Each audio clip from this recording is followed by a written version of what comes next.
بسم الله الرحمن الرحيم. النهارده ميعادنا مع المحاضرة 13 من محاضرات كورس سي شارب المستوى الأول. تعالوا نبدأ يا شباب مع بعض ونشوف هناخد إيه النهارده. طيب بداية كده أنتوا لو فاكرين إحنا واجهتنا مشكلة المرة اللي فاتت وما حليناهاش أو قلنا هنحلها المرة دي، صح كده؟ أفكركم بالموضوع اللي إحنا اتكلمنا فيه وأفكركم بالمشكلة عشان لو حد ناسي إيه هي المشكلة اللي واجهتنا وأقول لكم حلها عامل إزاي. أنا بعد طبعا ما خلصنا المحاضرة ما سكتش مع إني كنت تعبان، بس ما سكتش طبعا وقعدت أدور على الموضوع وأنا كنت ناسي الصراحة، يعني أنا كنت ناسي بس الدنيا ماشية إزاي، ولكن طبعا افتكرت وعملتها يعني.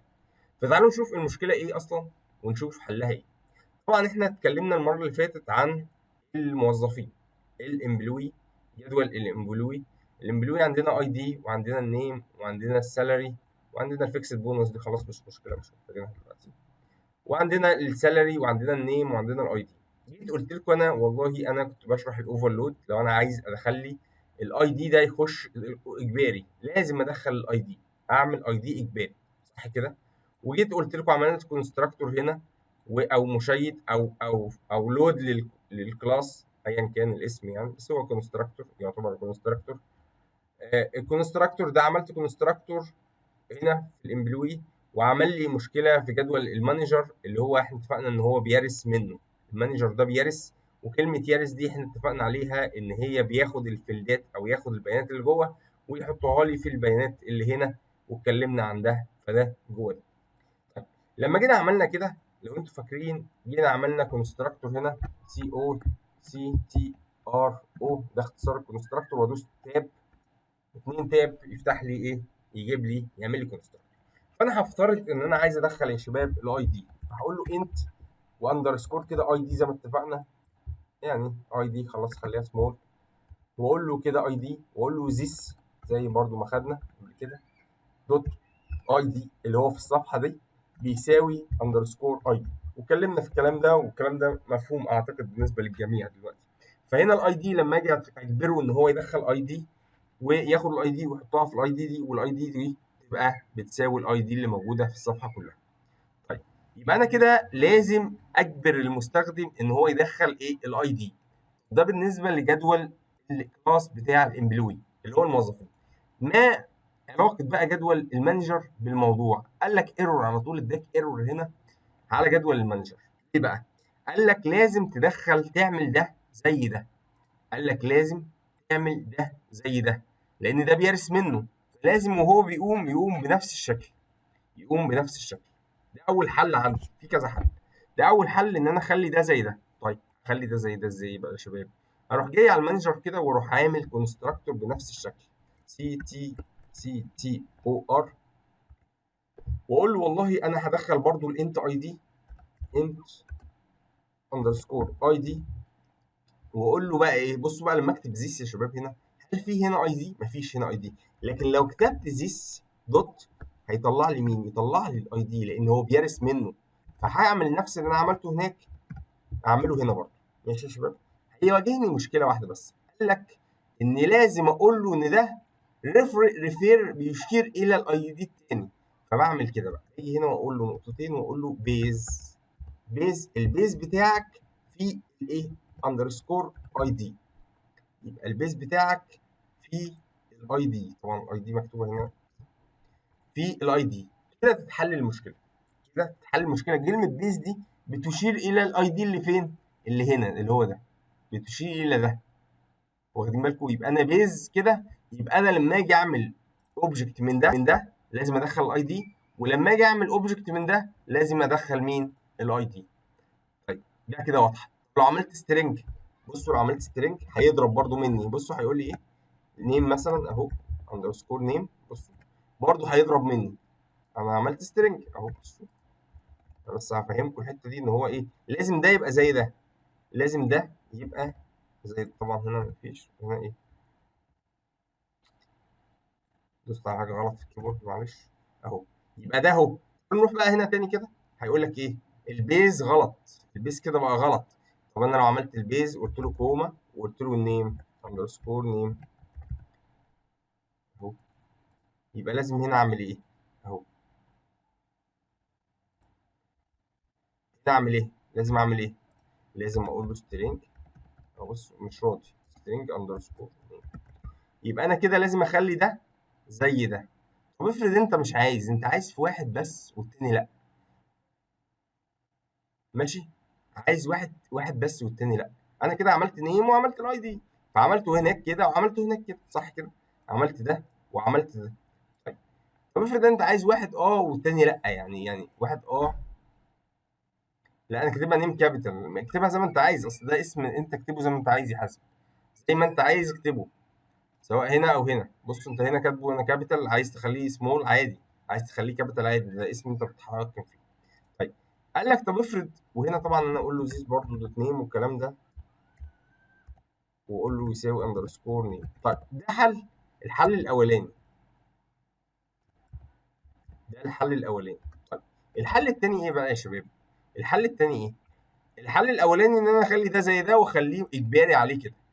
لو في حل تاني اعمل ايه بقى؟ اروح جاي هنا عامل كونستراكتور فاضي، عامل كونستراكتور فاضي سي تي او ار فاضي. لو انا عملت واحد فاضي هنا مش هيجبرني اعمل واحد هناك، خلاص بقى ده موجود، الاصلي ده موجود وده فاضي. اذا انا لو رحت هناك ووقفت ده خالص مش هيبقى فيه مشكله، لان انا عندي واحد فاضي هيتعامل مع مين؟ هيتعامل مع الفاضي. اذا اصبح ان انا هنا خلاص كده اقدر اتعامل مع الفاضي او احط اي انا كونستراكتور انا عايزه بقى براحتي خلاص، لان انا بما ان في واحد فاضي هناك الاول، عشان انا كنت حاطط واحد مليان بس، فلازم يبقى التاني مليان زيه. لكن لو في واحد فاضي خلاص حل لي المشكله، فانا ممكن الجا للفاضي ده، خلاص يبقى اوبشن، والله عايز ده ماشي، عايز ده ماشي، يبقى انا عندي واحد فاضي وواحد مليان. فانا ممكن كده في المانجر خلاص مش محتاج ان انا اعمل كونستراكتور، هو هيتعمل اكنه.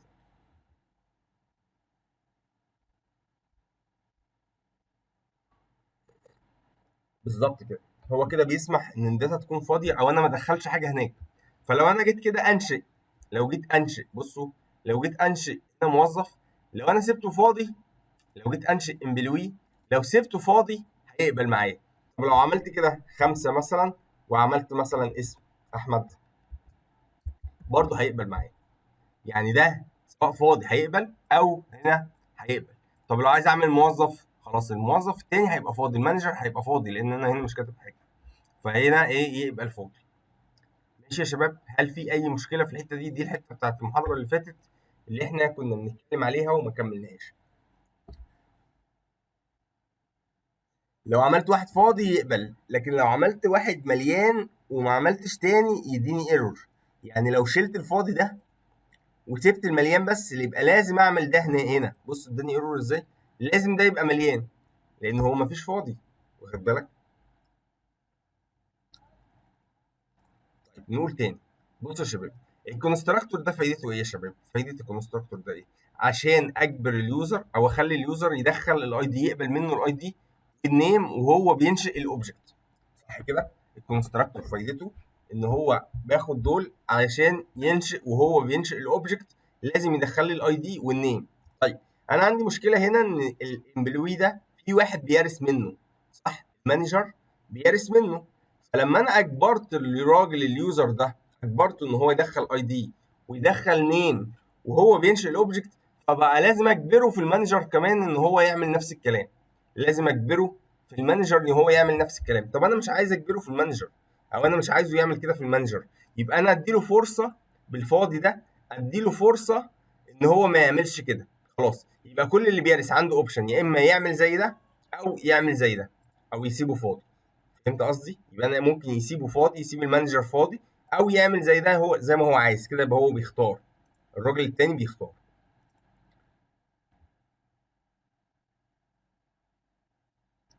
لا ادخل الاسم او ادخل الرقم كداتا، انا بختار اللي انا عايزه. انا ممكن ادخل النيم او الاي دي، او الاي دي بس او النيم. انا ممكن اعمل واحده تانية، يعني ممكن اعمل واحده تانية ادخل الاي دي بس، او اعمل واحده تانية ادخل النيم بس. انا الكونستراكتور هنا اوفرلود، انا ممكن اعمل اي حاجه، يعني ممكن اسيب النيم بس، خلاص يبقى دي واحده للنيم بس اهي. يبقى هنا في واحده للاي دي النيم، واحده للنيم بس، واحده للاي دي بس. فهو بيفهم بقى، هو بيفهم حسب ما انت تدخل. لو هتدخل سترينج هو هيفهم ان انت قصدك على السترينج النيم. لو انت ماشي هتدخل يا اي باشمهندس. دي 2 يبقى قصده 2 اهو، خدت بالك؟ انا بتحكم فيها. طب هنا اعمل ايه؟ اعمل اي واحده فيهم، يعني انا اختار اي واحده فيهم وممكن اتعامل بيها هنا في الاوبج في بتاع ده، في الاشتقاق في الوراثه، اقدر انا اعمل انا فاهم دي اي يا واحده. باشمهندس، انا قصدي حاجه تانية خالص. انا اسف ان انا اتفضل. قطعتك، بس انا اقصد وانا بدخل الداتا، انا عملت كونستراكتور مره حطيت له الاي دي والنيم، ومره من غير. فكده اه هو بقى يسمح لي ان انا ادخل داتا او ما ادخلش داتا، بالظبط. لان انا عامل الاثنين كونستراكتور. انا اقصد بقى لو انا دخلت اي دي بس وما دخلتش نيم، لازم اعمل كونستراكتور بالشكل ده، ولا هو كوني عملت واحد فيه داتا وواحد ما فيش داتا بقى في المطلق كده في اي حاجه فيهم اقدر احط داتا او ما لا احطش؟ لا لا انا لا اقصد لا، كده. لو انت عامل اتنين، بص لو انت عامل اتنين، لو انت عامل اتنين لازم تدخل اتنين. يعني ما انت عامل واحده فاضيه واتنين صح كده. اه لو انا جيت دخلت هنا واحده بس، يعني حطيت خمسه ايوه، بس، هو ده هيدي سؤالي ايرور. بس. هيدي ايرور، لا مش هيرضى. اه انا لازم كنت انت فاكر تكون ان مجهز، بما يفهم، عشان يخش على انهي واحده فيهم. ما هو هي دي مش عنده اصلا، يعني الواحده بس دي مش عنده اساسا.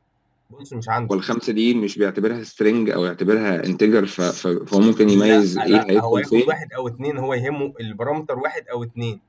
هو ده اه اه ده اللي يهمه، واخد بالك. تمام. فهو ده الاوفرلود بقى، ده اللي احنا اتكلمنا عليه، الاوفرلود. فانت يا اما تدخل له واحده، انا لو عملت كده، بص لو عملت كده، لو خليتها واحده بس هيعمل ايه؟ تعال نشوف كده هيعمل ايه هناك. اه بص ايرور برضه. ليه ايرور؟ لان انت مدخل رقم، هو عايز نص. بص هو فاهم انها واحده، لكن لو دخلت له خمسه كده، بص لو دخلت له خمسه كده خلاص هياخدها ويشتغل. يعني لو دخلته له نص خلاص كده قبلها ودخل، فهم ان انت عايز دي، فهم ان انت عايز دي، خدت بالك. خلاص ما دام واحده يبقى هي دي، لو اتنين يبقى هي دي، لو فاضي يبقى هي دي، واخد بالك. هو بيمشي كده، ده الاوفرلود. تمام كده يا شباب. حد عنده اي سؤال تاني في القصه دي؟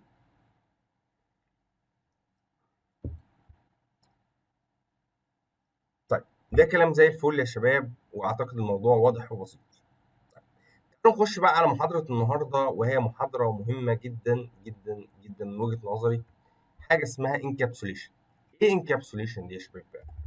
قال لك نفهم بقى مع بعض الحته دي وتركزوا بقى، عايز ايه كده، تركزوا كده وتفضوا دماغكم وخلوا الدنيا حواليكم هاديه، وتركزوا معايا في الحته دي بقى عشان خاطر. بصوا يا شباب، انكابسوليشن دي قال لك ان انا الراجل ده ليها فايدتين. اول فايده ان انا لما اكتب هنا سالري، يعني انا عامل الجدول مثلا، عامل فيه اي دي، الجدول اللي انا هرمي فيه بعد كده، ونيم وسالري، كويس. انا السالري ده انا عامله ايه؟ عامله بابليك، صح. لما بعمل بابليك هنا يا شباب، لو انا جيت في الصفحه هنا كده، طبعا ده خلاص هنشيله. لو جيت في الصفحه هنا وكتبت ماي امب، امب كده دوت، هيطلع لك ايه منهم؟ هيطلع لك سالري. طب سالري ده اسم الفيلد،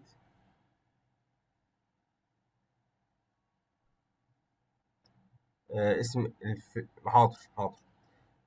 الفيلد ده، الفيلد ده اللي هو السالري. بصوا لو انا جيت دوست سالري كده، هيطلع اسم الفيلد اللي هو السالري، صح كده. طيب السالري ده اسمه في الداتابيز اسمه سالري، ماشي، اسمه في الداتابيز سالري. انا مش عايز حد يعرف اسامي الفيلدات، انا راجل مش عايز حد يعرف اسامي الفيلدات، عايز اخبي الفيلدات بتاعتي، عايز اخبي الفيلدات بتاعتي. هعمل ايه؟ ده اول سبب من اسباب انكابسوليشن. ماشي كده يا شباب. طيب اخبي الفيلدات ازاي؟ انا مش عايز دوت سالري، عايز اخليه اسم يتوه الراجل ما يبقاش عارف يعني انا بشتغل، او اللي بيعمل الكلاس غير اللي بيعمل البرنامج. هو ده اللي انا كنت بكلمكم عليه من شويه. اللي بيعمل الكلاس غير اللي بيعمل البرنامج. اللي بيعمل الكلاس عامل هو الامبلوي وعامل مثلا المانجر، لكن اللي بيعمل البرنامج واحد تاني مش عايزه يعرف اسامي الفيلدات، عايزه يشتغل على اسامي فيلدات وهميه او هو ما يبقاش عارفها. ده نوع من انواع الحمايه، كويس كده. طيب هعمل انا ايه بقى؟ عايز اغير ده، اخلي ده مش بابليك، برايفت. طيب هتقول لي طب برايفت دي هتعمل لك مشكله يا باشمهندس، ليه بقى البرايفت تعمل مشكله؟ البرايفت يا شباب لو انا خليتها برايفت كده، نبص كده على الشكل، هيحصل ايه؟ هيضرب السالري كده، السالري مش شاف هنا. ده كلام سليم جدا. طيب هعمل ايه بقى عشان اشوفه؟ قال لك يا شباب في حاجه او طريقه تانية بقى عشان اشوفه، او علشان اشوف حاجه بديله ليه. هروح انا عامل فيلد تاني بصوا اللي انا قلت لكم عليها بروب دي، هروح عامل فيلد تاني اسمه ايه بقى؟ اسمه سيل مثلا، على سبيل المثال، او اندرسكور سيل. طبعا سيل دي مش معبره عن اي حاجه، مش مفهومه كويس كده. طيب، وبعد ما اقول له سيل هقول له ايه بقى؟ هقول له ايه؟ هروح قايل له ان السيل دي بتساوي السالري. السيل بتساوي السالري، بس هي مش هتبقى باينه للراجل. البابليك ايه؟ البابليك سيل، صح كده؟ البابليك سيل. انا لو جيت بلاش اندرسكور هنا، خلي دي هي الاندرسكور. دايما اللي ما بيبقاش باينه بتبقى اندرسكور، والتانيه بتبقى ايه؟ من غير اندرسكور، عشان بس ايه ما نتلخبطش. اللي هي مش باينه بتبقى اندرسكور عشان يميز بس الكلام، ماشي؟ عشان يميز الكلام. لسه ده انت هتبسط قوي دلوقتي، استنى. ماشي، يبقى انا السيل دي هي اللي باينه لمين؟ انا بس ماشيها واحده واحده. يبقى انا كده هكتب السيل اهي، بصوا السيل. يبقى انا اسم الفيلد دلوقتي الراجل اللي بيشتغل ده مش عارف ايه سيل ده. انا مترجمها له، اقول له ده المرتب، ماشي، بس هو ما يعرفش اسم الفيلد. انا بديكوا بس على سبيل المثال، طبعا انت ممكن تغير خالص، تقول له مثلا اي حاجه تانيه، اي اسم تاني كامل يعني، عشان يبقى واضح. ولكن انت حاطط حاجات وهو مش عايز يشوف. ماشي يا باشمهندس، ده كلام جميل. ازاي بقى يا باشمهندس تربط بين السيل ده والسالري؟ ده اللي احنا عايزينه دلوقتي. ازاي اربط بين السيل والسالري؟ كويس. طيب، قال لك ايه بقى؟ قال لك عن طريق الجيت والست دول، الجيت والست. طيب ازاي بقى يا شباب؟ ازاي؟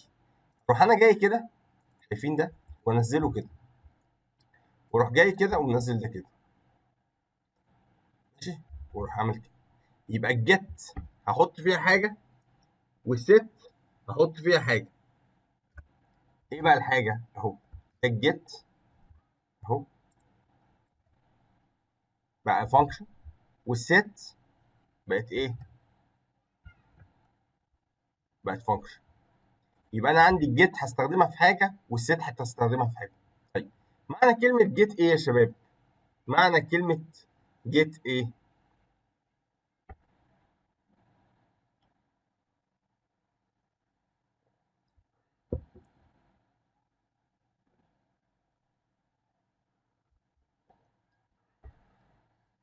يحصل على، بالظبط كده. طيب يبقى الجيت دي ريتيرن ايه؟ او بتشير الى ايه؟ اندرسكور سالري. يعني ايه بقى الكلام اللي انا كاتبه ده؟ انا ثواني عشان انا حاسس ان انا كتبت بس حاجه غلط. بصوا، الاستاذ بروب، بس عشان اتاكد، بروب فول دي اللي الاستاذ عبد الرحمن عبد الله قالها لنا المره اللي فاتت. انا بس هرجع بس اللي انا كاتبه.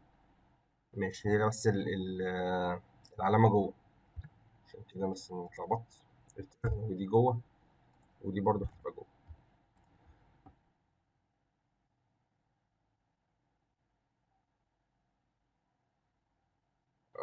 ثواني شباب، معلش عشان شكلي اتلخبط. جيت وبيكتب كده، مش عشان بس ما لخبطكوش معايا.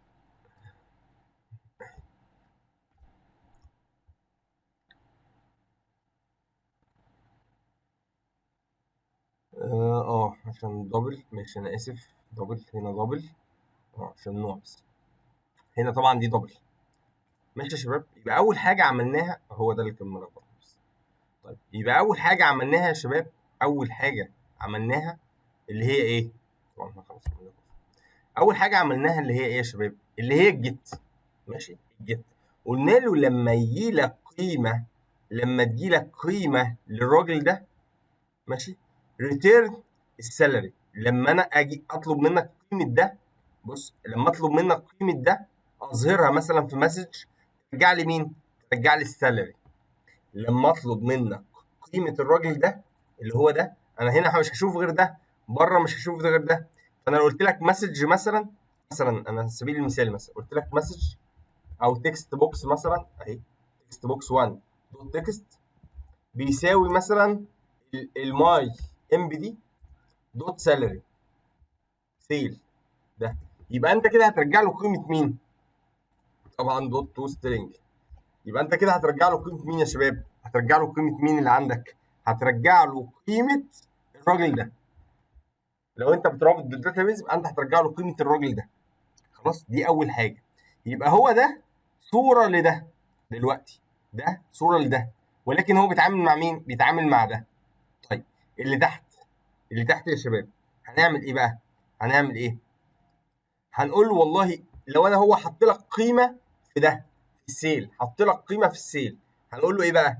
هنقول له السيل اللي هو السيل ده حط لك قيمه، يبقى اندرسكول سالري بيساوي ايه؟ الفال، قيمه الفال اللي جايه، قيمه الايه؟ الفال اللي جايه. وخليها في سطر واحد كده عشان ايه؟ ما لخبطكوش.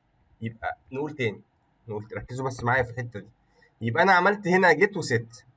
اول حاجه السائل ده، ده اللي هو باسم مين؟ ده اللي هو بيعبر عن ده. لو هو طلب منك جيت لقيمته، انا عايز اجيب قيمته، قول له رجع له مين؟ اديله قيمه مين؟ السالري. لو هو حط لك قيمه، حط لك فاليو، يبقى الفاليو دي اوديها لمين؟ اديها للسالري. خدت بالكم يا شباب؟ يبقى انا لو جالي قيمه، لو جالي قيمه اديها للسالري. ولو هنا قال لي قيمه، ولو هو طلب مني القيمه اريترن له مين؟ قيمه السالري. يبقى معنى كده ان السيل ده بيشير لمين؟ بيشير الى السالري، ده بيساوي ده. واخدين بالكم يا شباب؟ حد فاهم حاجه؟ طب تعالوا نجرب. تعالوا ايه؟ تعالوا نجرب. هنمسح ده خالص، بتبقى من الداتابيس بس هنجربها اهو. تعال نشوف، تعال نشوف هيحصل ايه. خلينا هنا كده، ماشي. لو انا السيل ده اهو، السيل، انت السيل دلوقتي بيمثل ايه؟ السيل بيمثل السالري. لو انا حطيت مثلا السالري 5000، السالري 5000، وانا هطبع مين؟ هطبع مين؟ تعالوا نطبع التاني. نطبع مين هنا؟ نطبع اندرسكور سالري عشان يبقى ايه؟ يبقى الكلام واضح يعني.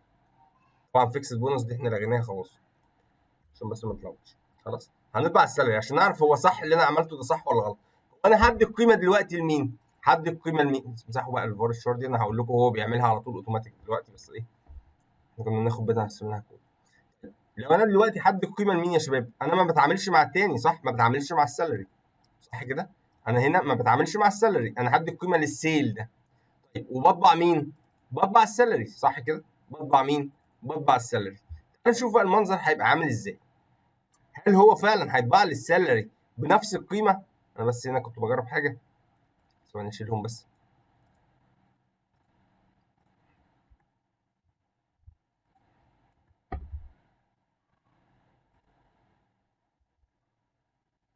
اهو بصوا يا شباب، عمل ايه بقى؟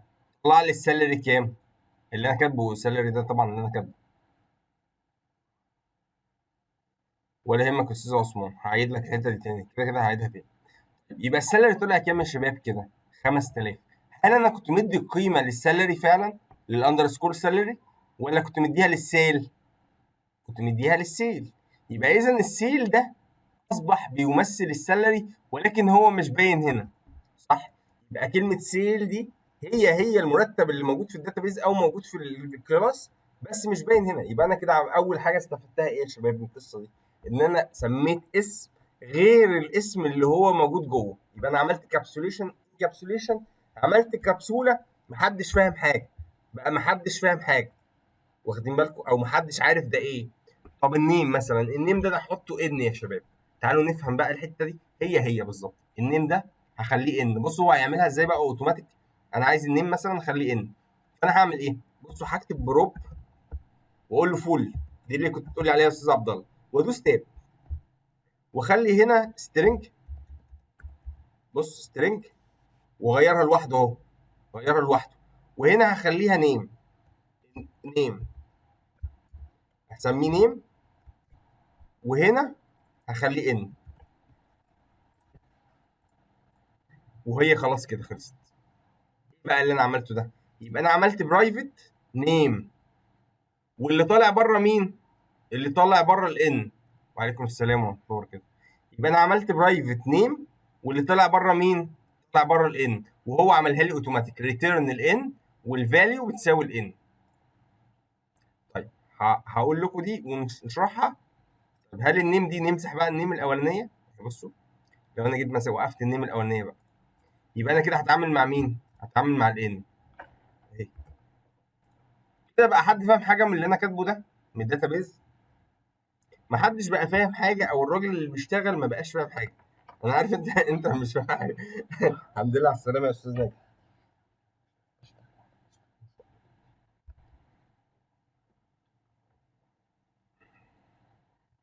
هقول تاني يا استاذ ناجي، معلش خليك معايا بس. كده يا شباب يبقى انا عملت ايه كده؟ عملت ايه؟ انا خليت الاسم مش هو الاسم. نقول تاني واحده واحده عشان لو حد ما فهمش، نقول تاني لان الحته دي مهمه قوي، انكابسوليشن دي، لان ليها استخدام تاني بعد شويه. دلوقتي انا عشان بس الناس، استاذ عثمان واستاذ ناجح لسه جايين، انا عايز ايه يا شباب؟ انا عايز الاسماء اللي كانت موجوده دي، كنت انا مسمي هنا النيم، صح؟ النيم ده كان موجود مثلا في الداتابيز. انا عايز الراجل اللي بيشتغل، انا راجل بعمل ايه؟ بعمل الكلاس بتاع الامبلوي، ولا يهمك، بعمل الكلاس بتاع الامبلوي اللي هو الموظفين، بعمل الكلاس بتاع الموظفين. واحد تاني هياخد الشغل بقى ويشتغل عليه، واحد تاني هياخد الشغل ويشتغل عليه. فانا محتاجه ان هو ما يعرفش حاجه عن اسماء الفيلدات، محتاجه ان هو ما يعرفش حاجه عن اسماء الفيلدات. فهاجي على اسم النيم مثلا، عايزه يتعامل معاه على انه ان، واكتب له مثلا سي ان ده اسم الموظف ولكن اسمه ان. طب هو اسمه ايه جوه؟ مش عارف، هو ما يعرفش. فانا عايز اعمل ده. اعمل ده ازاي؟ عايز اغير الاسم بحيث ان هو يبقى جوه حاجه وبره حاجه تانيه، جوه حاجه وبره حاجه تانيه. هروح جاي اخلي اسم النيم ده اللي هو اندرسكور نيم ده، اخليه برايفت، اخليه برايفت ما يشافش بره الكلاس، هو جوه الكلاس بس. وعايز اعمل اسم تاني اسمه نيم، ان نيم ده اخليه ان ده، اللي هو الان ده اللي هو بيرمز للنيم، هو ده اللي يمثل او يشاف من بره، هو ده اللي يشاف من بره. ده كويس، ده انت عملت ده برايفت وده بابليك، يبقى ده اللي هيبان من بره، الان ده اللي هيبان من بره، والبرايفت ده مش هيشاف من بره. كويس. ناقص ان انا اعمل ايه بقى يا شباب؟ خلي قيمه الان بتساوي النيم، قيمه النيم بتساوي الان، والان بتساوي النيم. الان بابليك هو ده اللي مش شايف من بره، والنيم برايفت محدش شايفه. انا ناقص ان انا اعمل ايه؟ اخلي النيم النيم بتساوي النيم بتساوي الان. بقى عندي حدثين، ماليش غيرهم، يا اما بقرا من المتغير يا اما بكتب في المتغير، صح كده؟ يا اما باخد منه قيمته يا اما بحط فيه قيمه، يا اما باخد منه قيمته يا اما بحط فيه قيمه.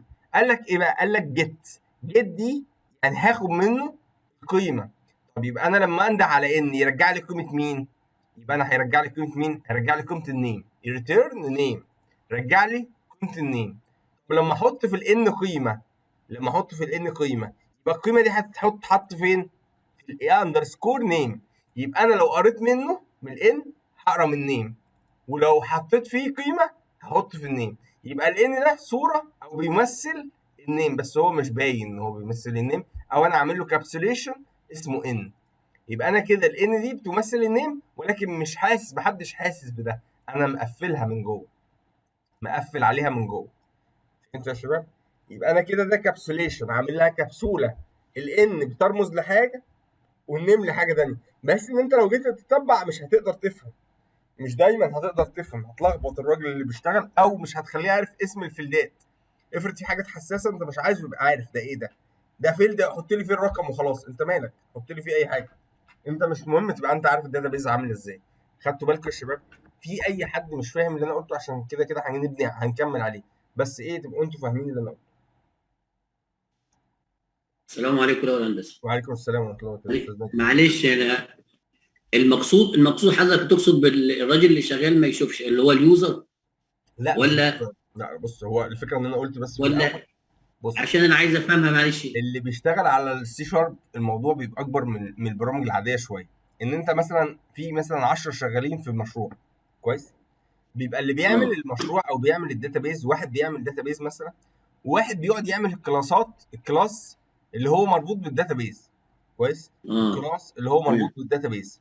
فالكلاس المربوط بالداتابيز دي انا ممكن اشتغل فيه بالاسماء الحقيقيه بتاعت الفيلدات. كويس.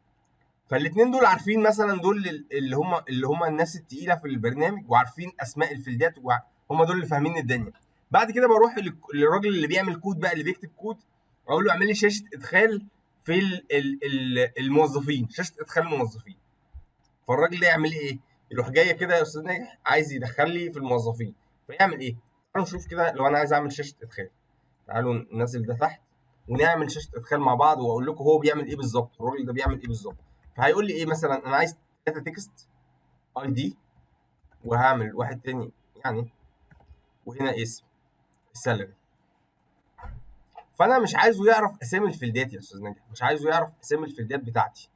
كويس. فانا عايز اخفي عنه الراجل اللي بيعمل الشاشه ده، مش عايزه يبقى عارف الداتابيس، مش عايزه يبقى عارف اللي هو يعرف حاجته بس اللي هو مسؤول منه بس. هو بيعمل لي شاشه، انا اقول له اعمل لي الشاشه وفيها 3 فيلدات، ودخل لي البيانات في الايه؟ دخل لي البيانات في الفيلدات دي. هو ده اللي انا عايزك تعمله في الاوبجكت كلاس. فبيعمل ايه مثلا؟ بص بيعمل كده بالظبط زي ما انا بعمل كده. ده مثلا اي دي، وارسمها له كده على ورقه، واقول له ده مثلا طبعا هو ما بيبقاش نيم واي دي، ما بيبقاش ان انا كاتب له نفس الاسماء يعني، بس احنا بناخد على سبيل المثال يعني. وده سالري. طبعا انا ممكن اقوله له بالعربي فهو مش هيتلاقي يبقى عارف. يبقى الثلاثه دول اللي انا عاملهم دول، الثلاثه دول هو ما يعرفش اسامي ايه؟ اسامي الفيلدات. اقول له الاولاني مثلا سي اسمه اي دي، ماشي، الاولاني اسمه اي دي، فخلاص يبقى اي دي بتساوي تكست بوكس مثلا، تكست بوكس 1 مثلا على سبيل المثال، او اللي هخليها 2 بقى لان هو من اول 2. واخد بالك؟ طبعا هنا لازم احولها الاول والكلام ده، بس انت خليك فاهم يعني. ماشي. وبعدين تكست بوكس 3 اهو، وبعدين تكست بوكس مثلا سي 4. يبقى هو بيعمل ايه؟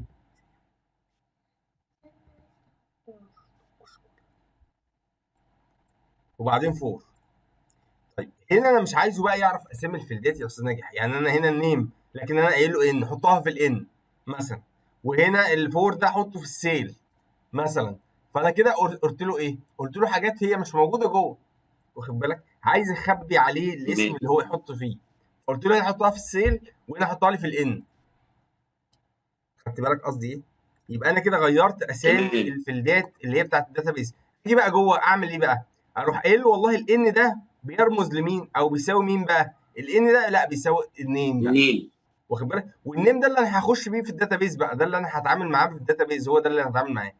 واخد بالك؟ دي ابسط صوره للانكابسوليشن، ان انا العب في الاسم بس، اغير بس ايه؟ شكل الفيلدات. خدتوا بالكم؟ دي ابسط صوره، لسه هنكمل بعد كده الصوره الثانيه. يبقى ابسط صوره ان انا ايه؟ ان انا احط النيم، ان انا اغير الاسم. خلاص كده؟ اختصارات، يعني اختصارات لفريق العمل اللي معاك. يعني تقدر تقول اختصارات، او عايز اخبي عليهم اسامي الفيلدات مثلا. ده مثال صغير للانكابسوليشن. طبعا هو الغرض منه هيبقى اكبر من كده بكتير يعني.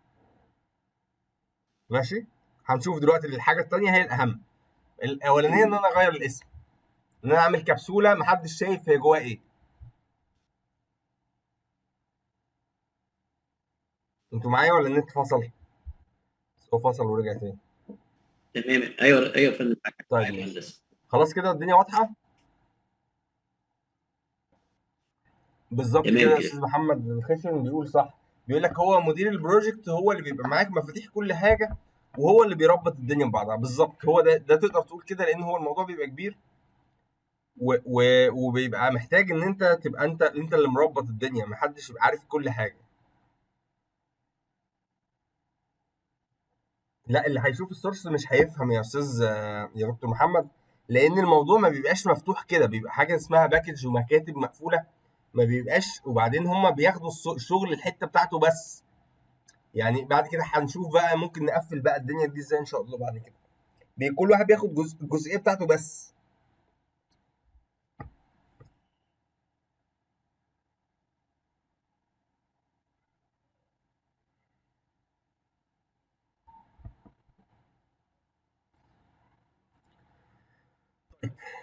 كده يبقى احنا خلصنا اول جزء. تعالوا نشوف الجزء الثاني والاهم بقى.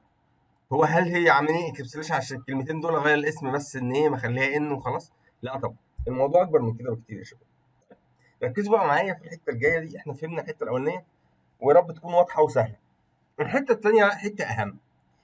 هل انا دلوقتي لو انا جاي اقول له والله عايز اقول له ان السالري ده، ركزوا معايا بقى في السالري، سيبكم من النيم دي خالص. السالري ده يا شباب، وتعالوا هنا نعملها برضو ايه، انت دوت تراي بارس عشان بس ايه نقفل على شغلنا عشان هنحتاجها دلوقتي. وهنا كوما اوت، فاكرين؟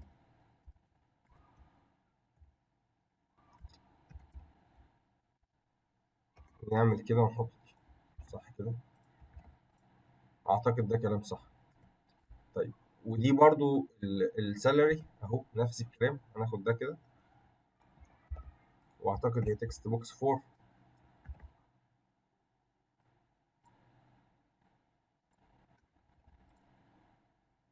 واعتقد انها 4. ماشي كده يا شباب.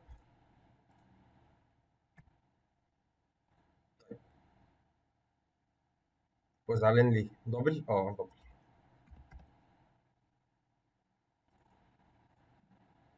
دبل. ليه زعلان؟ باص او بارامتر.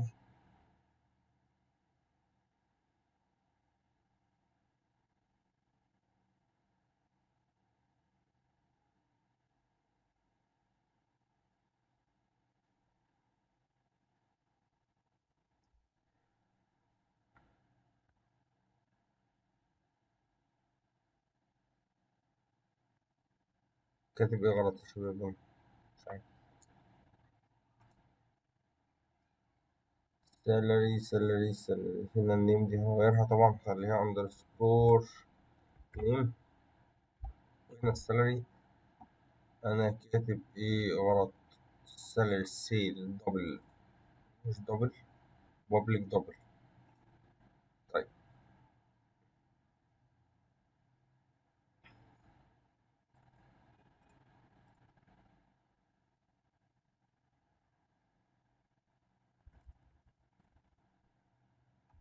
يعني مش عارف، بس خلينا نشوف كده هو زعلان دي.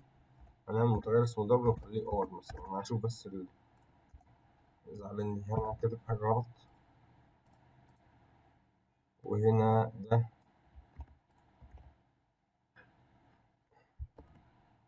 دوت سيل يساوي،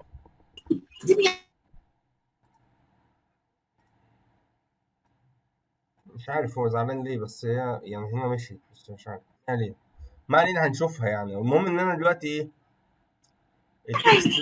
التكست ده هيطلع في ممكن يا دكتور عشان convert to double. والله ما انا عامل تراي بارس، ما انا عامل دبل وعامل دوت تراي بارس. هنبقى نشوفها بعد ما نخلص يعني. انا دبل اهي دوت تراي بارس، بس ماشي هنشوف هي المشكله في ايه. بس انا حطيت الار واشتغلت، معرفش هو كان زعلان ليه. هل لو حطيناها تاني ممكن ما يزعلش، بس ماشي ما علينا يعني. اللي انا عايز اوصله لكم بقى يا شباب ايه، دلوقتي انا حاطط 3 هنا. تعالوا نجرب كده ونشوف المنظر هيبقى عامل ازاي. بس هل هيبقى فيه مشكله ولا مفيش مشكله؟ يعني انا القيم اللي انا هحطها، هحط هنا 1 وهحط هنا مثلا محمد واحط هنا 600 كده، او 6000 كده. طلع لي البيانات اللي انا حطيتها صح والدنيا ماشيه زي الفل. لو انا جيت يا شباب عايز اقول له ما تحطليش قيمه بالسالب، هل انا لو حطيت قيمه بالسالب هنا هيقبل؟ يعني انا 1 هنا مثلا محمد مثلا، وهنا احط سالب مثلا 600، انا هحط قيمه بالسالب، هل هيقبل؟ هيقبل صح؟ هيقبل ومش هيبقى فيه مشكله صح؟ ما عندوش مشكله. طيب زي ما اتفقنا احنا هنا في الصح بتاعها ايه، او ان هو ما يقبلش. هاجي اقول له ايه بقى؟ if كان ار، if لو الار دي اصغر من الصفر، واخد بالك، اصغر من الصفر، يبقى انت اعمل حاجه. وبعدين لو اكبر من الصفر، ده بتاعها الصح بتاعها صح كده، وابتدي اعملها جمله واقسمها صح. طيب وخلي دي تحت، خلي دي تحت. لو هو لو اصغر من الصفر، لا قول له مسج مثلا او اعكس، يعني ايا كان. لو اكبر من الصفر اشتغل، خليها كده ماشي. لو اكبر من الصفر قشطه الدنيا شغاله واعمل كده. لو إلس طلع مسج او قول له مثلا الرقم ده خليه صفر او ايا كان. يعمل اي مشكله. خلاص يا شباب. طيب هل انا كده يبقى انا بخلي الراجل اللي بيعمل الكود هو اللي يشتغل صح؟ الراجل احنا فصلنا بقى، خلينا الراجل الاولاني ده اللي بيحط الكلاس، والراجل التاني اللي بيعمل الكود او اللي بيكتب الكود في الصفحه صح. عندنا اتنين شغالين، واحد A وواحد B. فانا عندي دلوقتي خليت التاني او الراجل التاني ده هو اللي يشتغل صح. خليته يقول له if كان اكبر من اعمل وقفل على شغلك صح الكلام ده. كلام حلو ده ممكن. لكن لو واحد الكلاس ده هشغلها في صفحه تانيه، الراجل التاني هيعمل ايه؟ هيعمل كده برضه صح. ولو الراجل التالت شغال والامبلوي ده في صفحه تانيه برضه هيعمل كده. يبقى بتاع الموبايل اللي شغال عمل كده، بتاع الديسكتوب عمل كده، بتاع الويب عمل كده صح كده. عمل فاليديشن، كل واحد عمل فاليديشن عنده. طيب قال لك ايه بقى؟ قال لك انا كواحد بيكتب كود كلاس ممكن واحد تاني يغلط وما يعملش فاليديشن، لان كل واحد لوحده صح. بتاع الموبايل لوحده، بتاع الديسكتوب لوحده. هل انا هراقب كل واحد بقى عمل فاليديشن ولا ما عملش؟ همشي وراهم ولا ينفع انا اعمل فاليديشن؟ ينفع انا من عندي اعمل فاليديشن.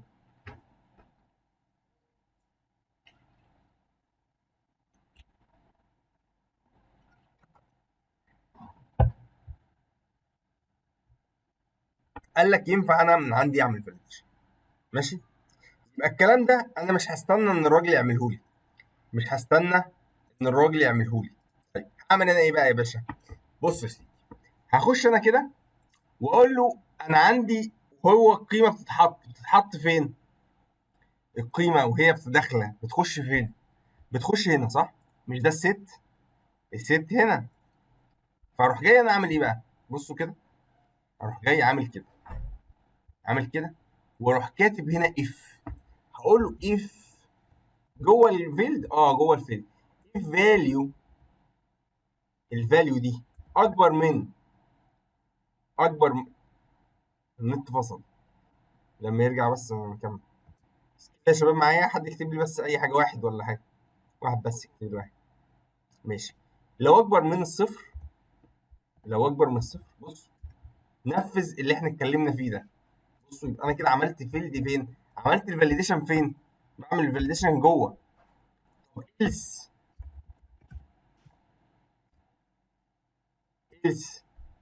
هعمل ايه؟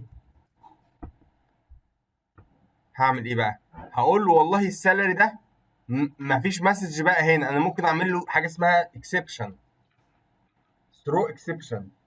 ايه ثرو اكسبشن؟ ايرور ده ايرور داتابيز او ايرور برنامج. بص ثرو اكسبشن كده بتتعمل ازاي؟ ثرو دوت نيو دوت اكسبشن، وافتح قوس اديله مسج ايرور مسج بس من جوه البرنامج. هيضرب له البرنامج اهو، يقول له يجب ادخال قيمه موجبه مثلا. خدت بالك؟ يبقى انا كده عملت ايه يا شباب؟ ركزوا بقى معايا في الحته دي، لان دي مهمه جدا. انا بقفل على شغلي من قبل ما اودي الشغل للراجل اللي هيشتغل، من قبل ما اودي الشغل للراجل هيشتغل. الراجل اللي هيشتغل مش محتاج يعمل الكلام ده، هديله ايرور على طول. لو هو ما قفلش على شغله انا مقفل على شغلي. واخد بالك؟ هو يعملها، عايز يعملها او عايز يقفلها باي طريقه يقفلها. لكن لو ما قفلهاش لا، البرنامج ده هيضرب منه اصلا. يبقى البرنامج هيضرب منه اصلا. بصوا بقى يا شباب، بصوا بقى طبعا هنا انا سايب سبيس كتير قوي. ماشي. يبقى انا كده قلت له ايه يا شباب؟ قلت له لو القيمه اللي جايه لك دي انت جايب لي قيمه، فباخدها قيمه فاليو اسمها فاليو. لو الفاليو اكبر اشتغل وعادي والدنيا حلوه. لو الفاليو اقل اديله ايرور، هيضرب البرنامج كله، هيضرب. بصوا بقى، لو انا قلت له واحد وهنا اي اسم اهو اي حاجه، وهنا قلت له سالب 60 زي ما كنا عاملين، بصوا بقى هيعمل ايه؟ بصوا عمل ايه؟ طلعها لي ايه؟ طلع لي صفر. بس عايزين نشوف هو طلعها صفر ليه. المفروض اكسبشن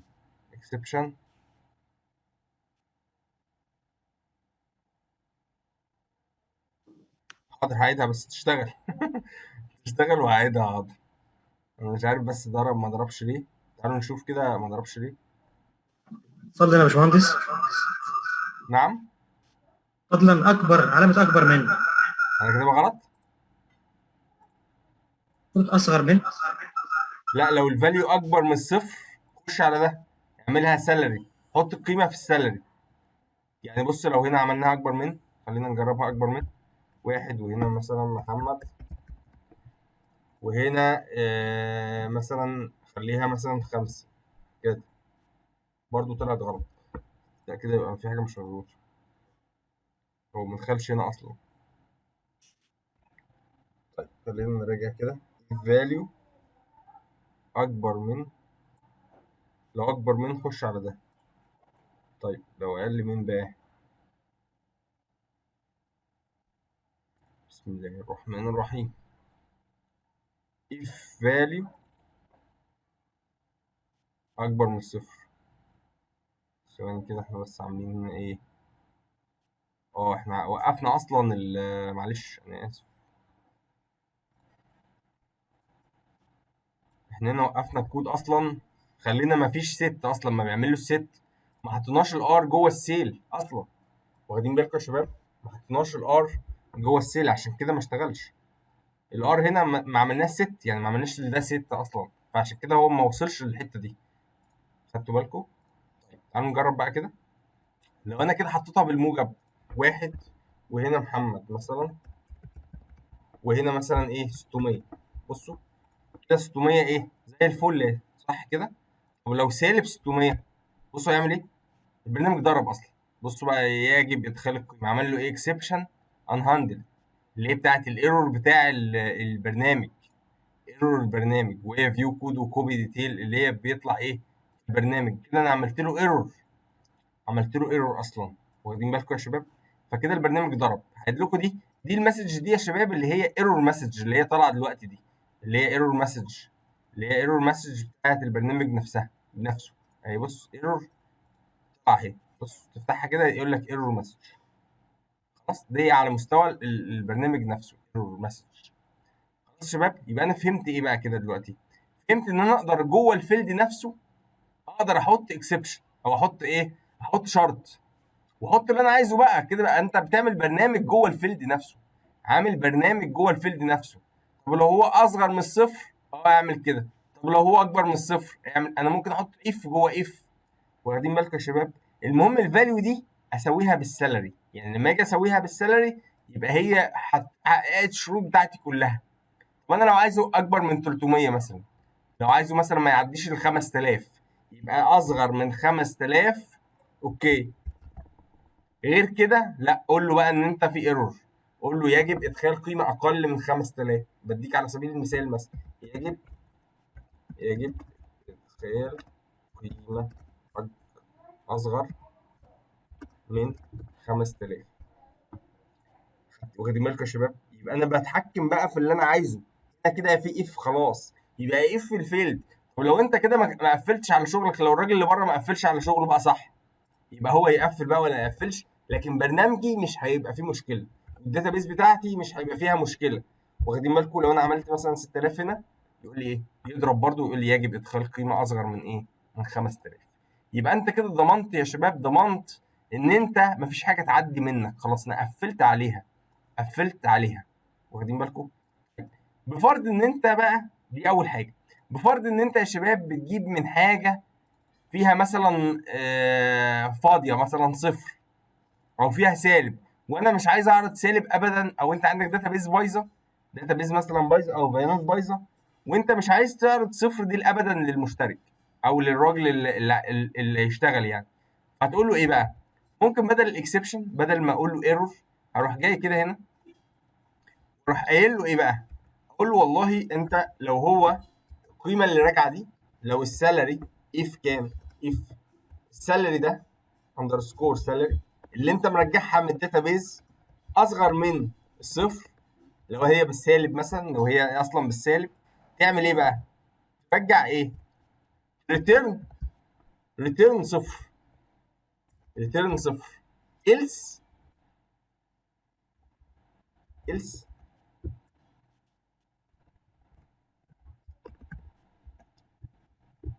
إلس ريتيرن سالري. نقول تاني، نقول تاني يا شباب، نقول تاني. لو انا دلوقتي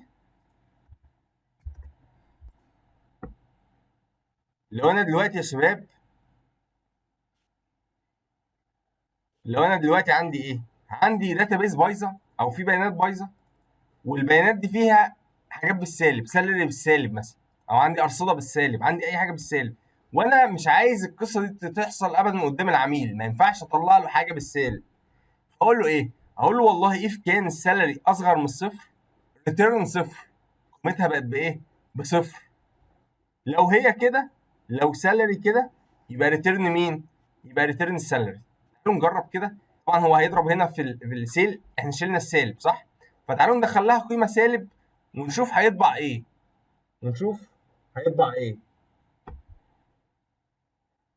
دخل له قيمه بالسالب وشوف هيطبع ايه. تعالوا نشوف كده. هيطلع المسج اللي كام؟ هنا واحد، وهنا 15، وهنا مثلا محمد،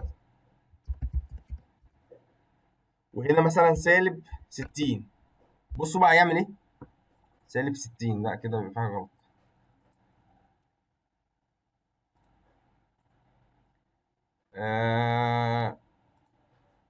بسم الله الرحمن الرحيم. هو كده سالب 60 حطها في الست وقراها السالري. احنا بنطبع السالري، فالسالري هنا احنا مش ريتيرن السيل، احنا هنا لازم ريتيرن السيل يا شباب. لا ثواني انا فهمت. بصوا هنا ريتيرن السالري، انا مش ريتيرن السالري، انا عايز ريتيرن السيل، لان السيل هو اللي المفروض يطلع بره. هو هنا ما بيتعاملش مع السالري خالص، بيتعامل مع السيل. فانا بقول له هنا ايه؟ لو هو السيل، بقول له هنا لو هي بالسالب ريتيرن صفر. صفر دي هيحطها فين؟ هيريتيرنها في السالري. فاهمين قصدي في الحته دي؟ لكن هنا الريتيرن السالري لو هي ليها قيمه، فلما انا اكتب سيل انا ريتيرن السيل، لان هنا ريتيرن في السيل. مش عارف فاهمين ولا لا، بس تعالوا نجرب وهشرح لكم تاني. واحد، محمد، سالب 60. بصوا بقى هنا ايه؟ طلع صفر. بالظبط، عايز السيل. طلع مين؟ طلع صفر.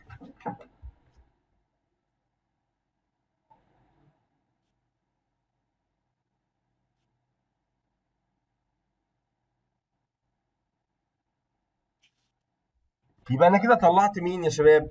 ايوه معلش، كده طلعت مين؟ طلعت السيل. يبقى انا كده قفلت على شغلي. بص السالري داخله كام؟ داخله كام وطالعه كام؟ يبقى في داتابيز قاعده البيانات مثلا 60، داخله 60، عندي 60. والسالري هنا طالعه كام؟ طالعه عندي في الايه؟ ريتيرن حاجه ثانيه خالص. يبقى انا كده يا شباب عملت حاجه مختلفه. عملت الجيت حطيت فيها شرط، والست حطيت فيها شرط. يبقى نقول تاني. يبقى انا كده يا شباب عملت فيلد وغيرت شكل البيانات خالص، وانا بدخل البيانات لعبت فيها، وانا بخرج البيانات لعبت فيها. ده كده الجيت، ده الخروج. الست ده اللي هي بحط في البيانات، بحط قيمه، والجيت باخد قيمه، منه. حد فاهم حاجه؟ يعني حد فاهم اللي انا قلته ده ولا الدنيا لفت معاكم؟ هو الموضوع لذيذ، بس هي ممكن تكون ايه، عايزه اعاده مره واثنين وثلاثه علشان تقدروا تفهموا الموضوع ماشي ازاي.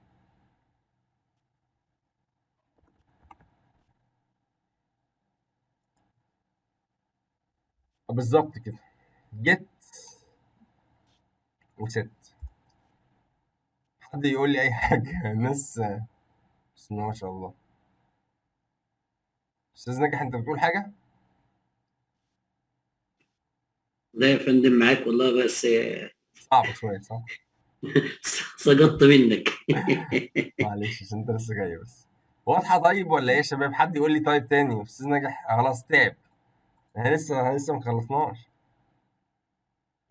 ربنا يبارك فيك يا رب يا استاذ عبد الله. حد ما فهمش طيب؟ طب حد فهم؟ طب نقول تاني بسرعه. يا شباب. الفكره كلها ان جزاك انا عايز الله. اعمل ايه؟ ركزوا بقى معايا، هقول لكم الملخص. هقول لكم ايه الملخص. الفكره يا شباب ان انا عايز اعمل ايه؟ اول حاجه، انا عندي نعتبر ان ده الداتابيز. هنعتبر ان ده السالري، ده الداتابيز. الداتابيز ده انا مش عايز حد يشوفها.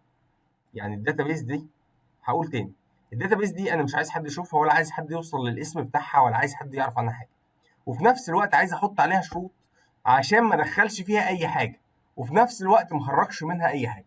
كويس. انا بعمل حاجتين على اي متغير في الدنيا، يا اما بقرا منه بيانات او بحط فيه بيانات. كويس.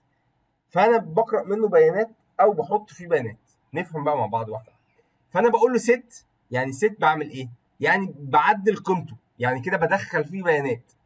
ست يعني تعديل قيمه.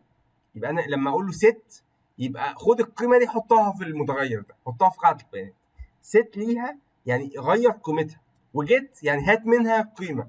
نفهم بالراحه اهو. ست يعني ايه؟ غير قيمتها، وجيت يعني هات منها القيمه. طيب انا عايز لما اجيب قيمه يبقى ليها شروط، وعايز لما احط فيها قيمه يبقى ليها شروط. يبقى انا كده بعمل ضوابط للحقل اللي في قاعده البيانات. بقول له والله مثلا انا مش عايز لو هي جايب قيمه سالب، لو مثلا قاعده البيانات دي جايه غلط مثلا، او انت بتشتغل على قاعده بيانات اصلا مبنيه وفيها بيانات غلط، فينفع موظف يبقى مرتبه بالسالب؟ ينفع موظف يبقى مرتبه بالسالب؟ طبعا مش هينفع اطلع قيمه سالب. فانا بقول له ايه؟ والله لو عندك القيمه اللي انت مرجعها دي سالب، لا حطها بصفر. هو ده اللي بعمله بالظبط هنا.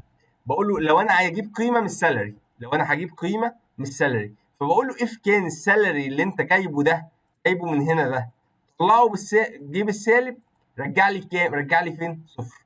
هيرجع فين؟ هيرجع في الفيلد ده اللي اسمه سيل. سيل ده اللي بيطلع بره، ده اللي مكشوف للناس، ده اللي طالع للناس بره. يبقى انا لو جاي لي قيمه من هنا بقول له اف كان السالري اللي جاي من الداتابيس ده بالسالب، لو جاي من الداتابيس بالسالب ريتيرن فين؟ ريتيرن صفر. ولو جاي بالموجب حلو وزي الفل، ريتيرن لي او خلي ده قيمته بتساوي مين؟ السالري. يبقى دي اول حاجه نقسمها حتت. خليكم بس معايا واحده واحده معلش. يبقى انا جيت دي قيمه جايه من بره، جايه لي من الداتابيس اهي اللي اسمها سالري. لو اصغر من الصفر خلي لي ده بصفر، ولو اكبر من الصفر وحلوه خلاص طلعها لي ده بالقيمه دي. وده اللي بيتعامل بره، ده اللي انا بشوفه بره. ماشي. يبقى انا كده فهمت الجيت. حد مش فاهم الجيت؟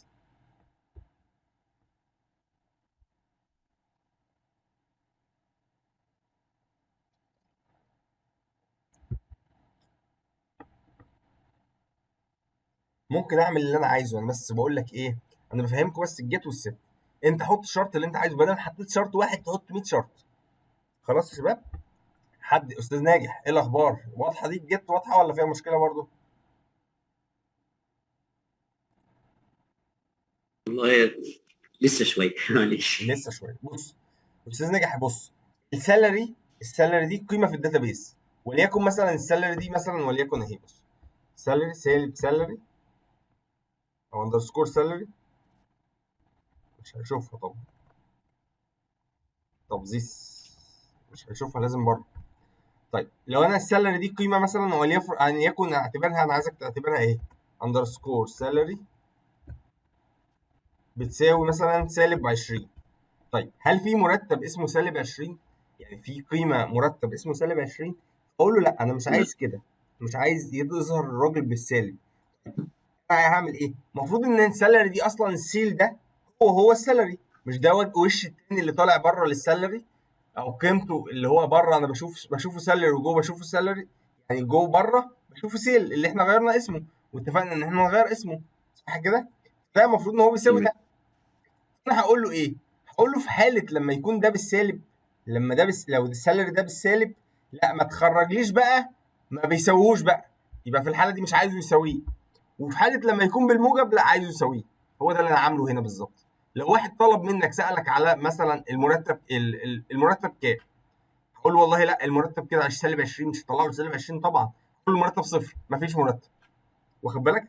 يبقى انا هقول له ايه؟ يبقى انا هتشيك على لو واحد سالني جبت دي، يعني واحد سالني على المرتب قال لي السالري كام، هبص اخش انا ابص هقول له اف كان السالري ده اصغر من الصفر، لا قول له صفر. قول له صفر احسن ما نتفضح ونبقى 20 سالب 20، مش حاجه اسمها سالب 20. خلاص قول له صفر. ولو هو بقى كبير وطلع كويس، لا قول له بقى المرتب بتاعه. خدت بالك؟ يبقى هي دي واحد بيسالني وانا برد عليه. جيت واحد بيسالني المرتب كام، اقول له خد جيت اهو، خد المرتب اهو. واخد بالك؟ فانا عندي مشكله، فلو المرتب ده ينفع ماشي شغال، لو ما ينفعش يبقى مش شغال. خدت بالك؟ يبقى انا واحد بيسالني فبرد عليه، بس قبل ما ارد بعمل شرط كده اشوف انا صح ولا غلط، اصلا بياناتي صح ولا بياناتي غلط. لو بياناتي غلط لا رجع له صفر احسن اكرم لي، لو بياناتي صح خلاص رجع له الصفر. خلاص كده وضح ده يا فندم. واضح. تمام. طيب الحمد لله. الحمد واحد لله. بقى بيديني رقم بيقول لي والله مرتبك 100000. يا عم 100000 ايه يا عم، انت اكيد غلطان، اكيد غلطان يا ريت يعني. اكيد غلط يا ريت يا ريت اكيد يا عم غلطان في المرتب ده. هو المرتب ما في الشركه دي ما بيعديش اكتر من 5000 بس. فواحد بيقول يا لي ريت مش برضه. انا اخد منه القيمه ال 100000 واحطها في الداتابيز على طول؟ قال لك لا. اقول لك تشوف برضه تشيك على السالري ده، هل الراجل ده بيقول اي كلام ولا الراجل ده صح ولا اي كلام. فانا بتشيك بقول له والله لو واحد جاب لك بقى مرتب، جاب لك قيمه وقال لك حطها لي في الداتابيز، بقول له الفاليو اللي انت جايبها دي، هل الفاليو اللي انت جايبها دي اصغر من 5000؟ والله لو اصغر من 5000 خلاص انت حلو وزي الفل، خد الفاليو دي وحطها في الداتابيز. لو هو لا اكبر من 5000 بقى والراجل ده بيشتغلني، يبقى طلع له ايرور، قول له يا عم الكلام اللي الفاضي اللي انت بتقوله ده. هو ده بالظبط اللي انا اللي انا عايز اوصله لكم يا شباب. واعتقد الموضوع بالمنظر ده بقى بسيط، صح ولا غلط؟ وضحت كده يا استاذ ناجح؟ واحد بيديني حاجه تمام. وواحد بيسالني على حاجه، هي ده ملخص الكلام، الجيت والست. واحد بيديني حاجه وواحد بيسالني على كده. حلوه كده؟ تمام وضحت كده. طب تمام. الحمد لله. الله ينور على حضرتك. ربنا يبارك فيك يا رب. ماشي يا شباب كده، في اي مشكله كده؟ استاذه زينب تمام والدنيا كلكم بتهيألي تمام كده. طيب انا معلش طولت شويه في الحته دي، بس الحته دي كانت مهمه جدا جدا جدا عشان هي دي الانكابسوليشن. كده احنا خلصناها او قلنا يعني اهم الحاجات اللي فيه. ربنا يبارك فيك يا استاذ محمد، ربنا يخليك. طيب نخش بقى على حته تانية يا شباب، حته مهمه قوي، اخر جزئيه معانا في الاربع حاجات، عشان يبقى احنا كده ان شاء الله خلصنا محاضرتنا. ايه بقى دي الحته المهمه التانية؟ خلاص دي فهمناها وخلاص ماشي. جيت يقول لك مثلا انا عايز اعمل ميثود جديده، عايز اعمل ميثود جديد. طيب اقول له والله الميثود دي بتعمل ايه؟ يقول لي الميثود دي اسمها مثلا برنت داتا مثلا، او لود داتا. بلاش برنت داتا، عايز اعمل ميثود اسمها لود داتا. طب لود داتا انت عايز تلود داتا ايه؟ هقول لك انا عايز الود داتا اللي هترس من الاوبجكت ده. يعني انا مش عارف اللود داتا دي هتلود ايه دلوقتي، انا بس عايز اعمل ميثود استخدمه بعد كده. هقول لك ماشي. طيب ايه الكلام الفاضي اللي انت بتقوله؟ تعال نشوف كده. بابليك واقول لك مثلا فويد واقول لك لود داتا، لود داتا، وده بينفع في الداتابيز وهنشوف دلوقتي. واعمل كده. طيب بابليك فويد لود داتا، طبعا انا بعمل كده لود داتا. قال لك طب انت هتحط فيها ايه اللود داتا دي؟ قال لك انا مش عارف لسه هحط فيها ايه، بس انا عايز لما حد يرس منها يشتغل على اللود داتا دي لازم يملى اللود داتا.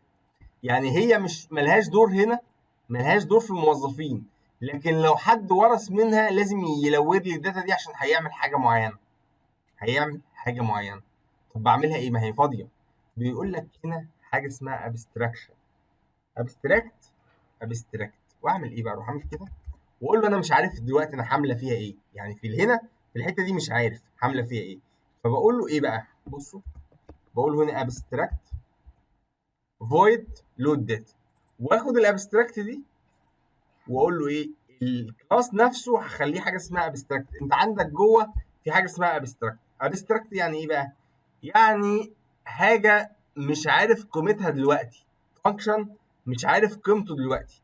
ودي بتنفع في ايه بقى يا شباب عشان بس يبقى الكلام واضح؟ يعني الكلام ده بينفع لما تيجي تعمل، عارفين انتوا لما تيجي تحملوا جدول، في عندنا حاجه اسمها انسيرت وابديت وديليت، انسيرت وابديت وديليت، وكل حاجه يا شباب بيجي في مكانها. يعني انت كل حاجه بتيجي في مكانها، واخدين بالكم يا شباب؟ يعني ايه؟ يعني انا في اللود انا مثلا المفروض انا اعمل لود لجدول الموظفين، واعمل جود ديليت لجدول الموظفين، واعمل مش عارف ايه جدول الموظفين. طيب بصوا عشان الدنيا دي توضح، انتوا كده فهمتوا الموضوع، لكن عشان توضح تعالوا ناخد المثال الجاي ده اللي هيوضح الدنيا اكتر واكتر. قال لك ايه؟ قال لك انت في جدول الموظفين دلوقتي المفروض ان انت هتروح عامل مثلا حاجه عشان اربط بالداتابيز، هروح عامل حاجه اسمها ايه؟ اسمها مثلا هروح جاي عامل كلاس كده اسمه ايه؟ اسمه امبلوي كونكشن. انا عملت هنا كلاس خلاص، ظبطت الكلاس اللي هو الامبلوي خلاص، ده خلاص قفلته. تعالوا بقى نعمل ايه؟ زي ما تقول هم بيقولوا عليها ريبوزيتوري، بس انا مش عايز اقول لك كلمه عشان كلمه كبيره بعد كده لما نيجي نشتغل على الويب. بس خليكم معايا، هنديها اي اسم دلوقتي عشان بس ايه ما نصعبش الدنيا. فهقول لك امبلوي،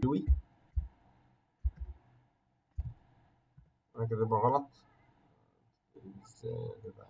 امبلوي واي ال او اي.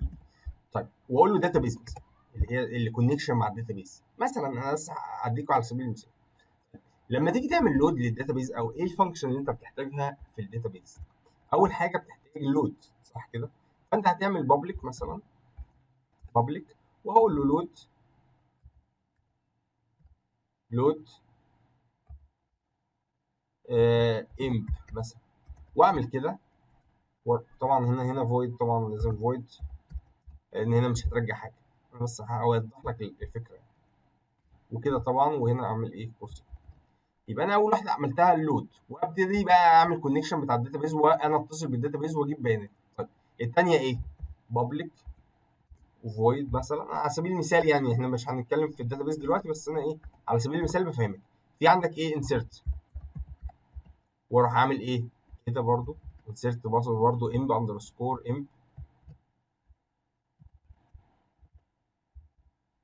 واروح اعمل كده واروح اعمل كده، وهكذا. طيب قال لك هو انا كل واحده او كل صفحه او كل جدول هقعد اعمل فيه الكلام ده؟ هقعد اعمل فيه الكلام ده واعمل كوبي؟ طبعا انا لسه هما كتير يعني، هعمل كتير بقى اهو. انسيرت وبعد كده هنا ديليت مثلا، ابديت ديت وديليت مثلا. فانا عندي الاربع حاجات الاساسيين. هل كل بقى صفحه عشان اتصل بيها هقعد اعمل الكلام ده، ولا في طريقه تانية اسهل من كده؟ قال لك في طريقه تانية اسهل من كده، اللي هي ايه بقى؟ بعمل يا شباب قالب واسيبه فاضي. يعني ايه بعمل قالب واسيبه فاضي؟ زي اللي ما انا بقول لك كده، ابستراكشن. ابقى اعمل ابستراكت واسيبه فاضي وهو يملى الكلام ده كله اوتوماتيك. تعالوا نشوف المنظر ده عامل ازاي. مبدئيا الابستراكت ده احسن تطبيق ليه حاجه اسمها انترفيس. حاجه اسمها انترفيس. تعالوا نفهم يعني ايه انترفيس، ونعمل انترفيس بسرعه عشان نطبق على الابستراكت. هعمل حاجه اسمها جديده كده، واقول له والله بص انا عايز نيو ايتم، واجي حاجه اسمها انترفيس وخليها انترفيس 1. ماشي، خليها انترفيس 1 عشان دي حاجه عامه يعني. او دي بي انترفيس، خليها كده دي بي دي بي انترفيس، اللي هي الانترفيس بتاع الداتابيز. خلاص. وباجي اعمل ايه بقى؟ الانترفيس ده يا شباب ما بيتكتبش جواه فانكشن، يعني ما بيتكتبش جواه كده فانكشن. بيتكتب جواه ايه بقى؟ بصوا بيتكتب جواه ده بس. بص، بيتكتب جواه الجمل اللي انا كنت بقول لك عليها، الجمل المجرده اسمها التجريد. الابستراكشن ده اسمه تجريد، اللي هي الجمل دي. يقول لك ايه؟ لود امب، واخد بالك؟ طبعا هنا مفيش بابليك، هي بتبقى اوتوماتيك فويد على طول، مفيش بابليك. بابليك هي بتتشاف. هقول لك دلوقتي نعمل ايه. لود امب، كويس. اللي بعده بص انسيرت امب اهي. بص بقى، هنيجي كده انترفيس بيبقى شكله عامل كده بالظبط. واللي بعده اهي، طبعا هنحطهم في الاخر هنا كده وهنا كده. طيب هتقول لي ايه يا باشمهندس؟ طب بتفيد في ايه الكلام ده؟ هقول لك حالا دلوقتي بتفيد في ايه، وهتتبسط جدا كمان لما اقول لك. ايه رايك بقى؟ بصوا بقى للناس اللي هي ايه اشتغلت داتابيز، واللي ما اشتغلتش برضه هتتبسط، كله هيتبسط. خلاص، يبقى احنا عملنا اربع حاجات، اربع جمل. طب وبعدين يا باشمهندس؟ هقول لك شايف ده؟ شايف الدي بي انترفيس ده؟ شايفه؟ هاخده كوبي، وعايز اعمل دلوقتي 100 صفحه فيها لود وانسيرت وابديت وديليت. 100 صفحه او 100 كلاس تاني، في 100 جدول، اللي عندي 100 جدول وعايز فيهم الكلام ده. هعمل ايه بقى؟ فاكرين الوراثه؟ بصوا كده يا شباب، شفتوا اللي انا عامله ده؟ امسحوا خالص، دول كلهم امسحوا اهو. كلاس فاضي لسه عامله دلوقتي حالا. هاجي ارس من الانترفيس ده. بصوا هرس من الانترفيس ده. بصوا هيحصل ايه يا شباب؟ هيعلم لي علامه تعجب. يقول لي هل انت عايز تعمل امبلمنتيشن للانترفيس؟ امبلمنت الانترفيس. بصوا هيعمل ايه بقى؟ هينزل لي كل الجمل اللي انا عملتها اوتوماتيك. بصوا كل الجمل اللي انا عملتها من شويه public void delete public void insert public void، وانا كل اللي عليا املاها بقى. يعني انا كده يا باشمهندس ان انا اي صفحه اخش عليها، يعني دي بتاعت الامبلوي دي بي، طب انا هعمل كار دي بي. بصوا واحده جديده خالص، كلاس جديد عندي جدول اسمه كار. طب تعالى كده يا باشمهندس، تعالى نشوف هنعمل ايه. اهو اسمه ايه؟ اسمه كار، كلاس اسمه كار دي بي، كار دي بي. فكار دي بي ده اهو اد، اهو كار دي بي. طب انا عايز احط فيه الانسيرت والابديت، عايز احط فيه الانسيرت والابديت، اعمل كده واقول له دي بي، اهو دي بي انترفيس، واروح واقف عليها كده واقول له ايه؟ امبلمنت انترفيس اهو، يروح منزل لي كل الجمل تاني. يبقى انا كده يا شباب انا بعمل ايه؟ بعمل زي قالب اعمل له برنت، بس قالب فيه العنوان بس. يعني الانترفيس ده بصوا عنوان الجمله بس، الفويد بتاع الجمله. بصوا هو قال لك 2 استخدمته في 2، يبقى انا بكتب بس اسمه. ده اللي ابستراكشن بقى، اللي هو التجريد، انه حاجه انا مش عارفها دلوقتي، انا مش هستخدمها دلوقتي، ولكن انا بس عايزها ايه؟ اول ما اقول له يا انترفيس انزل، يروح ينزل كل الجمل. طب انا ممكن احط الماكس، ممكن احط مثلا، انا غلطت واقول له مثلا رجع لي انتجر ماكس، مثلا الماكس ده اللي اسمها مثلا ماكس، واعمل كده ده اللي اسمها ماكس. بصوا بقى لما اروح للصفحه بتاعه كار مثلا، يقول لي ايه؟ يقول لي في حاجه انت مش منزلها. طب ايه يا عم؟ اهو امبلمنت، يروح منزل لي اللي انا ايه؟ اللي انا مش منزله اهي، نزلت. بمجرد ما عملت واحده نزلت في كل الصفحات. خلاص يبقى انا كده بتعامل ايه بقى؟ خلاص يبقى ده واحده بتاثر لي على كله. طب ده ايه يا باشمهندس؟ ينفع في ايه؟ واحد اللي هو الراجل المانجر بيعمل لنا كلنا الحاجات اللي انا هستخدمها، وانت تاخدها تملاها او تاخدها تشغلها. فاهمين قصدي يا شباب؟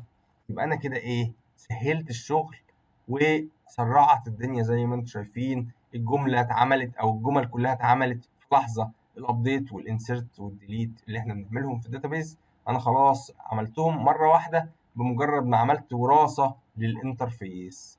يبقى ده كده الابستراكشن قلناه، وتطبيق عليه الانترفيس. وبكده يا شباب يبقى احنا تقريبا خلصنا الحاجات بتاعه الاوبجكت اورينتد.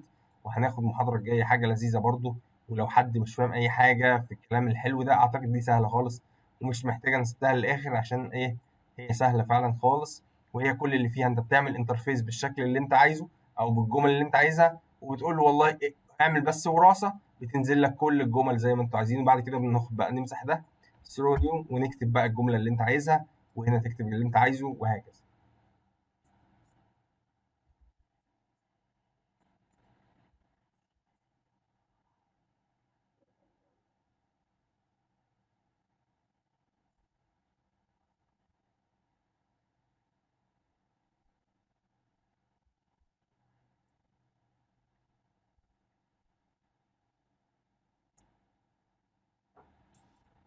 السلام عليكم. وعليكم السلام ورحمه الله وبركاته. ايه الاخبار استاذ عثمان؟ الله يسلمك مهندس، اخبارك؟ الحمد لله تمام، الحمد لله. الله يسلمك. طمني على المحاضره، ايه رايك؟ ده شغل كبير جدا جدا والله يا باشمهندس. ربنا يخليك يا استاذ عثمان. يعني النهارده البابليك والبرايفت، الجيت والست والانترفيس، الله على جمالهم والله.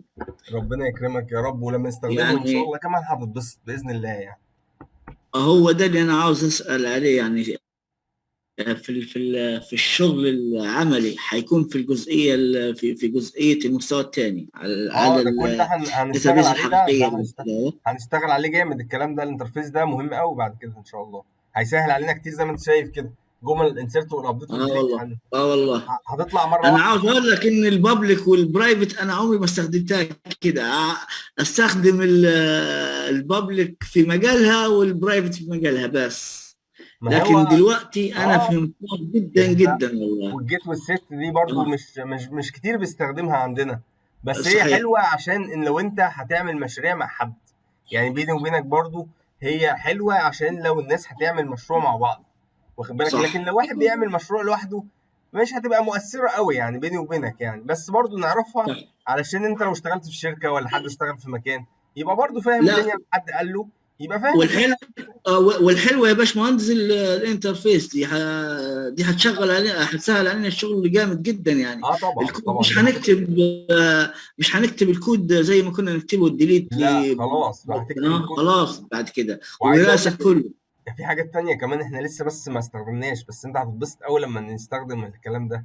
يعني الانتيتي فريم ورك بقى عايز اقول لك، بس مش عايز احرق لكم الدنيا يعني. مم. انا مم. هنا لما اجي اقول له ابديت هبصي له هنا كلاس، يعني هنا هبصي اوبجكت، قول له بس خد الاوبجكت هنا واعمل له ابديت على الداتابيس، خلاص كده انا خلصت الابديت. والانسرت نفس الكلام، يعني هيبقى كلمتين في كل واحده، واخد بالك. هباصي كلاس كمان جاي من بره واقول له خد الكلاس ده حطه لي في عاوزين الشغل الداتابيس. الجامد ده والله، اه ان شاء عاوز الله دلوقتي يعني والله. ان شاء الله خلاص احنا قربنا نخلص المحاضره الجايه، اخر محاضره ان شاء الله في المستوى الاول و... ان شاء الله. ونبدا بقى نشوف على طول في المستوى الثاني باذن الله. عاوز اسالك يا باشمهندس، هو البدايه على طول يعني هتستمر على طول هناخد ولا اسبوع ناخد اسبوع بريك اسبوع اسبوع؟ بالظبط، نريح كده اسبوع ونبدا على طول ان شاء الله. ان شاء الله ان شاء الله. متشكر جدا جدا جدا. ربنا يبارك فيك. وانا عاوز اقول كلمه للحق بصراحه، يعني انت وسعت مداركي بصراحه في في ربنا يبارك البرمجه فيك يا رب. بصراحه، يا والله رب وسعت مداركي بصراحه. ربنا ربنا يديك العافيه، يديك الصحه، ربنا ينفع بك وبعلمك يا باشمهندس ربنا والله. يبارك فيك يا رب ان شاء الله. شكرا احنا جزيلا دكتور والتوفيق محمد ان احنا شاء الله خلصنا كله. خلصنا ربنا يبارك فيك. لو حد عايز يستأذن مفيش مشكله، ولو حد عايز يسأل سؤال انا تحت امركم يا شباب في اي حاجه. مواعيد المستوى الاولاني هي نفس مواعيد المستوى الثاني ان شاء الله. اعتقد الوقت متاخر ده مناسب للجميع، يعني الناس حتى بتيجي متاخر عشان الشغل وكده، فمش هقدر ابدرها شويه عشان خاطر بس الناس تلحق شغلها يعني. اعتقد ميعاد مناسب بتهيألي للمعظم يعني.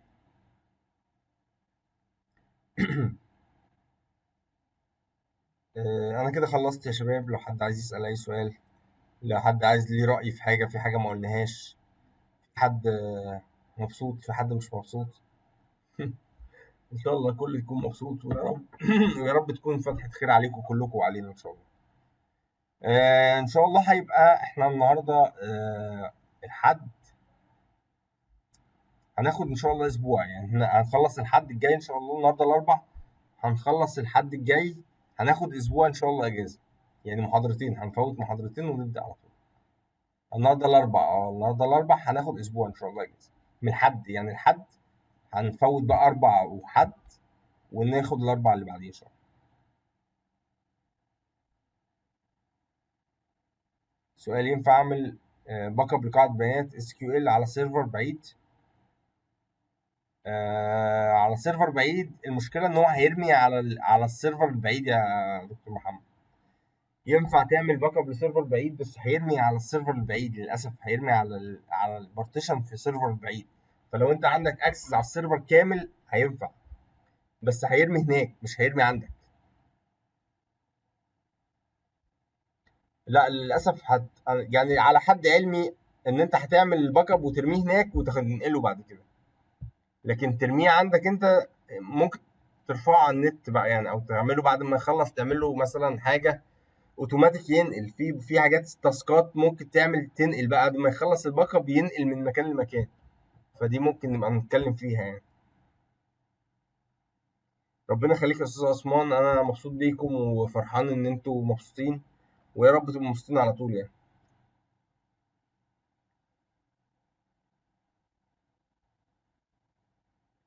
ما في برامج بتنقلها يعني بعد ما تاخد الباك اب بينقل الباك اب، فده ممكن نتكلم فيه يعني، نحاول نتناقش فيه بالتفصيل يعني. ما هو مباشر، انت بتحس ان هو مباشر بس هو بعد ما بيخلص اعتقد لازم ياخد الباك اب على المكان اللي هو فيه وينقل بقى. ممكن يكون بينقله بقى جزئي، بينقله كلي، او يخلص وينقله. انا مش عارف البرنامج اللي انت حضرتك بتتكلم عليه، لكن هو المفروض بياخده عنده هناك.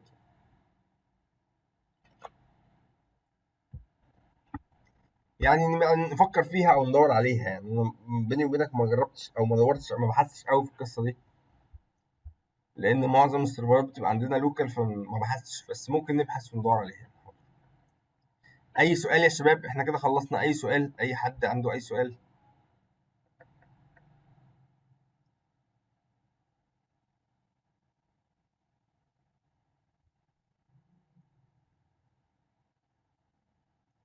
طيب واضح ان الدنيا ان شاء الله حلوة، ويا رب تكونوا مستمتعين بالمحاضرة، ويا رب تكون محاضرة كده جميلة عليكم.